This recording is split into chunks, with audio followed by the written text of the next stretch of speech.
some kind words there. I was actually genuinely worried about what Fred might say during his speech. So I prepared a number of comebacks just in case he was particularly horrible. A lot to do with his potty.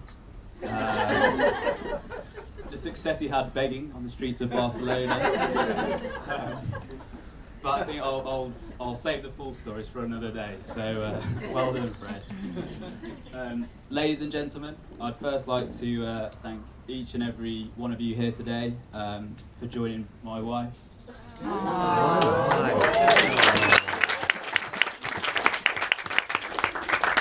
And on our wedding day. Each of you are here today because you are our closest family and friends, and it really does mean the world to both of us. I know lots of you have travelled many miles, and in some cases from overseas, just to be here today, and we really do appreciate it. And it wouldn't be the same without you all here. I also want to take a moment to remember family and friends that are not here today.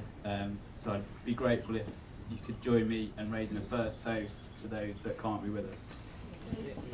Yes.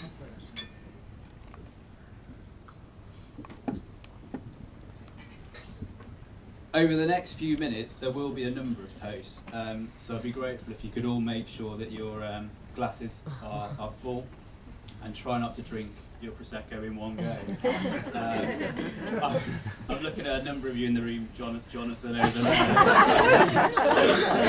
Kim, and from Becky's family, Roy. I'm watching you all, so please do go slowly. I'd like to say a big thank you to Becky's family, Kim, Fred. You've been so welcoming to me from the first time I met you. You know, the last 5 years have been by no means been the easiest for you both, but I think you've met the challenge of Fred's illness with humour and always with good grace. I think the one thing that I'll always know when Becky and I speak to you during the week or visit during a weekend, you always see the bright side to life, and neither of you let worries or concerns get on top of you. And you know, Kim, you've especially made me feel a part of the family since day one. Yay, Kim!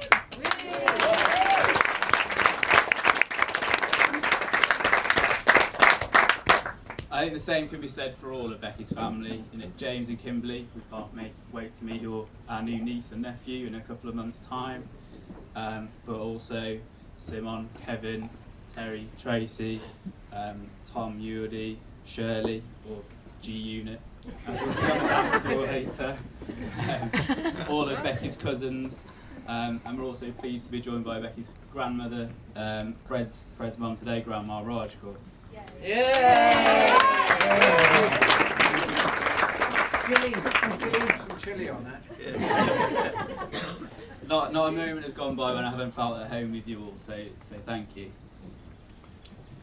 And of course, my new in-laws, you've done a brilliant job in raising such a beautiful, intelligent, ambitious, and sometimes stubborn daughter. So I want to thank you for letting me have her hand in marriage. I think, to be fair, when I did ask for Fred's permission, as I think we discussed slightly earlier over the table, somewhat cowardly over FaceTime, because I bottled it the weekend before when we were actually in Bedfordshire. Thankfully, he couldn't say yes quickly enough. I think, in fact, Fred was more up for the idea than when I popped the question to Becky. She was laid up in bed, sick on the day that I decided to propose to her. But I know that one of the most important things for me today is the joining of our two families. So I also want to say a huge thank you to Mum and Dad. When Becky and I are jetting off on our honeymoon on Monday morning, Mum and Dad, as Fred alluded to, will be celebrating their 30th wedding anniversary. Have a second round of applause for that.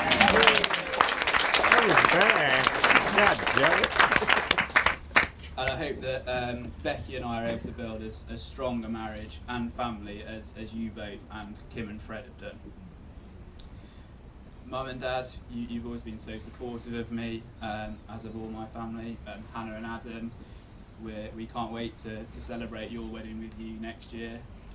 But for my nans and granddads, and aunties and uncles, cousins, I hope I haven't missed anyone. I'm trying to remember to name check everyone. It's quite a challenge. And Mom, you always continue to be somebody that I can turn to for support. You'll always listen and are there for me through any problems that I have.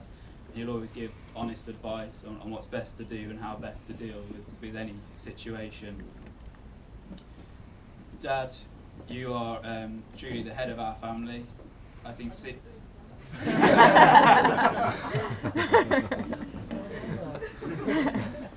I think seeing what you give to us and our family has really spurred me on to try and achieve the same and more for the family that Becky and I hope to have in the future. So everyone, I'd be grateful if you could join me in being upstanding and raise a toast to moms and dads. Moms and dads.